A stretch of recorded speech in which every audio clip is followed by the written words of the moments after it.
Welcome back to War Machines Chronicles. Today we're turning back the clock to the dawn of a new era in warfare, an era that would forever change the battlefield by conquering the skies. We're talking about the birth of the warplane. Before 1914, aircraft were fragile marvels of engineering, used for little more than scouting or thrilling crowds at air shows. But as the world plunged into the Great War, these flying machines were about to be transformed into deadly weapons. In this episode, we're uncovering the story of the very first purpose-built warplane to see combat, the French Voisin III. This isn't just the story of an aircraft, it's the story of the moment humanity weaponized the sky. So what exactly makes the Voisin III the first true warplane? To understand its significance, we need to look at what came before. The Wright brothers made their historic flight in 1903, and in the following decade, aviation developed at a breathtaking pace. By the outbreak of World War I, several nations had fledgling air forces. These early aircraft, like the BE-2 in Britain or the Taube in Germany, were primarily used for reconnaissance. They were the eyes in the sky, observing enemy troop movements and artillery positions. Pilots might have carried personal sidearms, perhaps a pistol or a rifle, but these were for self-defense, not for offensive air-to-air combat. Some pilots even threw small improvised grenades over the side, but the planes themselves weren't designed for this. They were civilian or experimental designs repurposed for military observation. The Voisin III changed everything. Designed by Gabriel Voisin, this aircraft was different from the very start.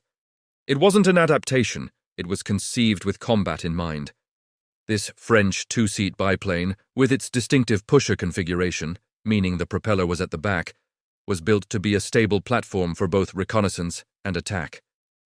Unlike its contemporaries, it was designed from the ground up to carry a weapon. Mounted in the front cockpit was a Hotchkiss machine gun operated by the observer. This placement gave the gunner a clear, unobstructed field of fire, a huge advantage over tractor-style planes where the propeller was in the front. This simple design choice marked a monumental shift in military thinking. The airplane was no longer just an observer. It was now a hunter. The Voisin III was a product of its time. It was made mostly of wood and fabric, with a steel frame.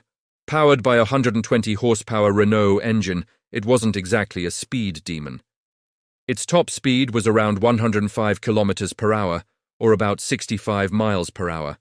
By modern standards, that's incredibly slow, but in 1914, it was fast enough to fly over enemy lines, deliver its deadly payload, and hopefully return home. Its rugged and simple design made it reliable and easy to repair, crucial qualities on the chaotic front lines of the Western Front. It was a workhorse, not a thoroughbred, but its reliability would prove to be one of its greatest assets. The most groundbreaking role for the Voisin III, however, was as a bomber.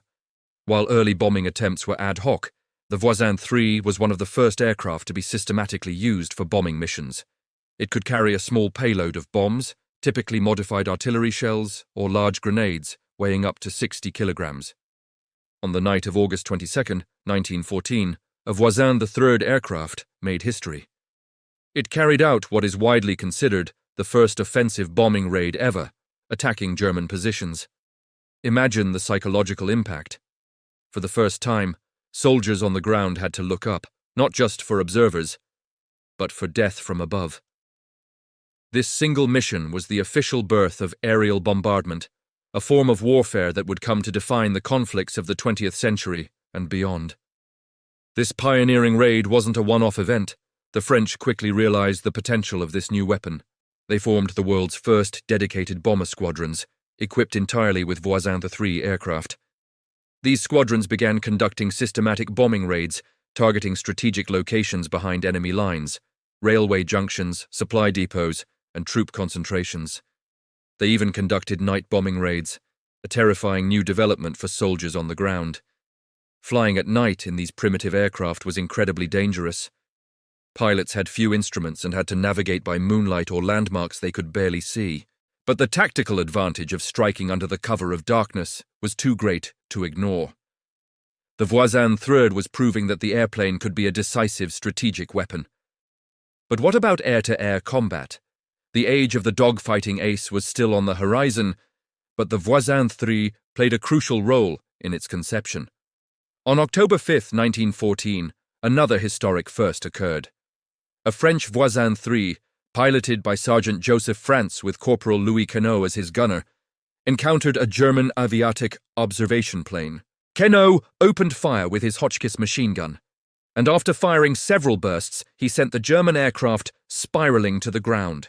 This event is credited as the first confirmed air-to-air kill in history using a machine gun.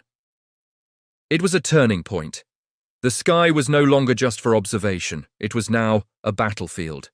This victory demonstrated that airplanes could hunt and destroy each other, sparking an arms race in the sky that would lead to the development of dedicated fighter aircraft.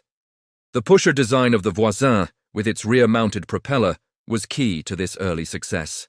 It allowed for forward-firing armament without the need for complex and still unproven synchronizer gear, which was later developed to allow machine guns to fire through the spinning blades of a tractor propeller. For a brief period, the Voisin III and similar pusher aircraft dominated the skies. They were the original fighters, the predators of the early air war. However, technology was advancing at a breakneck speed. The pusher design, while excellent for armament, created more drag and limited speed and maneuverability.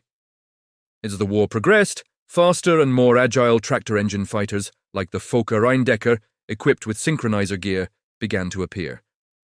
These new German fighters quickly rendered the slower Voisin III obsolete in a direct combat role.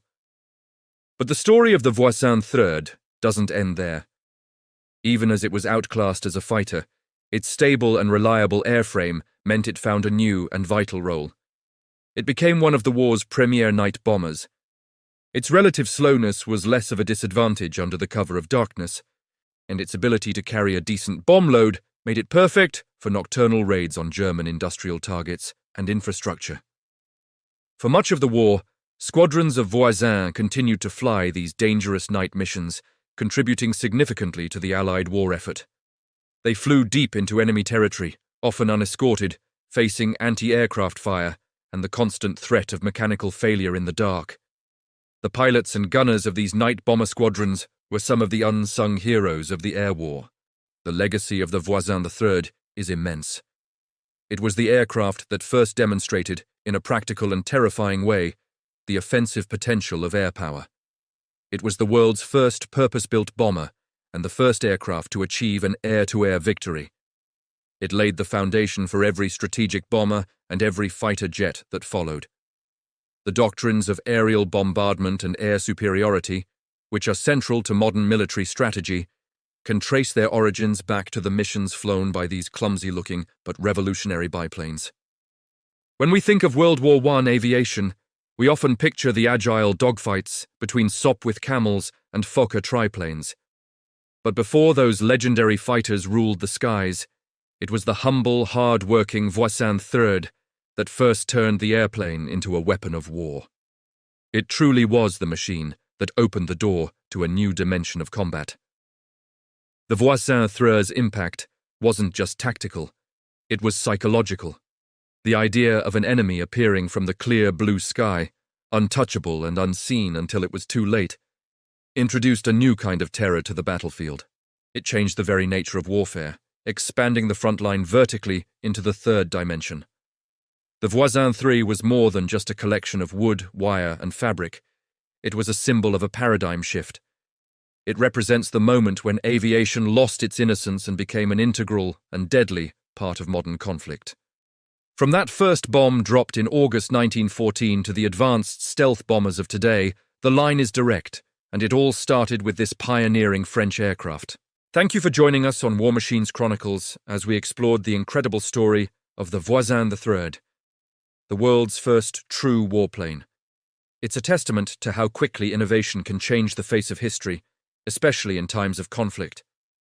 If you found this journey into the past fascinating, please hit that like button, subscribe to our channel, and ring the notification bell so you don't miss our next deep dive into the history of military technology. Let us know in the comments what other pioneering war machines you'd like to see us cover. Until next time, stay curious.